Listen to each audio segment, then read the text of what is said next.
আপনার স্বপ্নের দিকে এগিয়ে যেতে কখনো থামবেন না, কারণ প্রকৃতি আপনাকে থামাতে পারে না যতক্ষণ আপনার ইচ্ছাশক্তি সব কিছুর ওপরে থাকে। তাই সাহস নিয়ে এগিয়ে চলুন। নমস্কার বন্ধুরা, আমি আবির।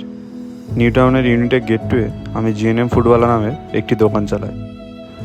সকালে ঝিরিঝিরি বৃষ্টি পড়ছিল, কিন্তু তাতে কি, আমাকে তো আমার কাজ করতেই হবে। তাই তাড়াতাড়ি বাজার চলে গেছিলাম। গিয়ে সবজি এবং মাছ বাজারটি করে তাড়াতাড়ি দোকানে এসে দেখি একজন খেতে শুরু করে দিয়েছে।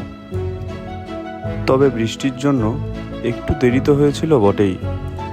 সে অবশেষে দুপুরের সব চাপ সামলে রাত্রেবেলা একটু চলে গেছিলাম সাইকেল চালিয়ে নিউ টাউনে, যেখানে আমাদের বিশ্ব বাংলা গেট রয়েছে। কি চিনতে পারছেন তো? হ্যাঁ, না একা যাইনি, সঙ্গে দুজন বন্ধুও ছিল।